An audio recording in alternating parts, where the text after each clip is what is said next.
வணக்கம் நண்பர்களே. முதலில் அனைவருக்கும் இனிய போகி பண்டிகை நல்வாழ்த்துக்கள். எல்லோருக்கும் சகல ஐஸ்வர்யங்கள் பெருகட்டும். நம்ம இந்த வீடியோல மார்கழி மாதம் கடைசி நாளில் கொண்டாடப்படும் போகி பண்டிகையின் முக்கியத்துவத்தை பார்க்க போறோம். வீடியோவை கடைசி வரைக்கும் ஸ்கிப் பண்ணாம பாருங்க. அதுக்கு முன்னாடி நீங்க நம்ம சேனலை முதல் தடவை பாக்குறீங்கன்னா நம்ம சேனலை மறக்காம சப்ஸ்கிரைப் பண்ணி உங்க ஆதரவை தொடர்ந்து எங்களுக்கு கொடுங்க. சரி நண்பர்களே, இப்ப நம்ம வீடியோவுக்குள்ள போகலாம். உலகம் முழுக்கவே அறுவடை திருவிழா கொண்டாடப்பட்டு வருகிறது. அந்த வகையில் தமிழ்நாட்டில் அறுவடை திருவிழாவாக பொங்கல் கொண்டாடப்பட்டு வருகிறது. வேளாண்மையே இந்நாட்டின் முதன்மையான தொழில் என்பதால் அறுவடை காலத்தையும் விவசாயத்திற்கு ஆதாரமாக இருக்கும் சூரியனை போற்றி நன்றி தெரிவிக்கும் விதமாக பொங்கல் கொண்டாடப்படுகிறது. அதற்கு முந்தைய நாள் போகி பண்டிகை கொண்டாடப்படுகிறது. சுத்தம், சுகாதாரத்தை பேணும் விதமாக போகி கொண்டாடப்பட்டு வருகிறது. போகி பண்டிகையின் வரலாறு.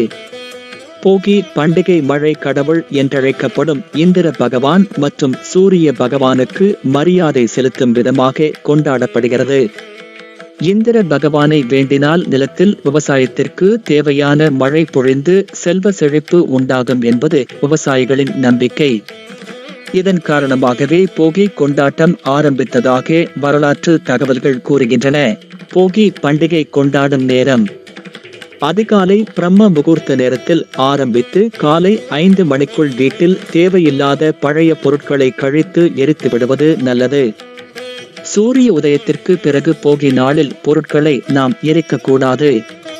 போகி பண்டிகையில் எரிக்க வேண்டியவை: மூங்கில் மரத்தால் செய்யப்பட்ட பழைய கூடை, முரம், மரச்சாமான் பொருட்கள், வைக்கோல், பயனில்லாத துணி, கிழந்த சாக்கு மூட்டை, துடைப்பம் ஆகியவற்றை எரிப்பார்கள்.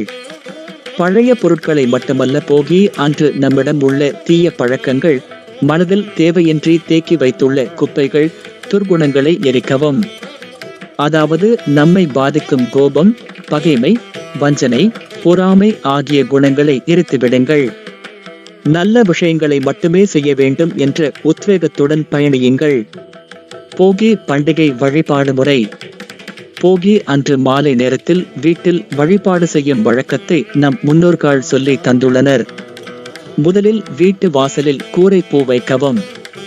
பொங்கல் பண்டிகைக்கு வீட்டை முழுவதுமாக சுத்தம் செய்து வெள்ளை அடித்து பழையதை கழிப்பார்கள். எனவே போகி நாளில் மாலை 6 மணிக்கு மேல் 9 மணி வரை இந்த வழிபாடு செய்யலாம். வீட்டிற்கு இஷ்ட தெய்வம், குல தெய்வம், காக்கும் தெய்வத்தை அழைத்து வந்து நிரந்தரமாக தங்குவதற்கு இந்த வழிபாடு. சாமி சிலை அல்லது படத்தின் முன்பாக வாழை இலை போட்டு வெள்ளை சாதம் படைக்கவும். இதில் உப்பு இருக்கக்கூடாது. இதன் அருகே துள்ளு மாவு வையுங்கள். அடுத்ததாக சாதத்தின் நடுவே குழியிட்டு தயிர் ஊற்றுங்கள். இப்போது ஒரு வாழைப்பழத்தை 3 பகுதியாக வெட்டி சாதத்தில் ஒரு வாழைப்பழத்துண்டு, ஒரு துண்டு அச்சு வெல்லம், ஒரு பழத்துண்டு, ஒரு துண்டு அச்சு வெல்லம், ஒரு பழத்துண்டு, ஒரு துண்டு அச்சு வெல்லம் என அடுக்குங்கள். இப்போது சாமியிடம் மனதளவில் உங்களுடைய குடும்பத்தை பாதுகாக்குமாறு வேண்டிக் கொள்ளுங்கள். வீடியோ பார்த்ததற்கு நன்றி. இந்த வீடியோ உங்களுக்கு பிடிச்சிருந்தா லைக் பண்ணுங்க, கமெண்ட் பண்ணுங்க, ஷேர் பண்ணுங்க. மறக்காம நம்ம சேனலை சப்ஸ்கிரைப் பண்ணுங்க. நன்றி.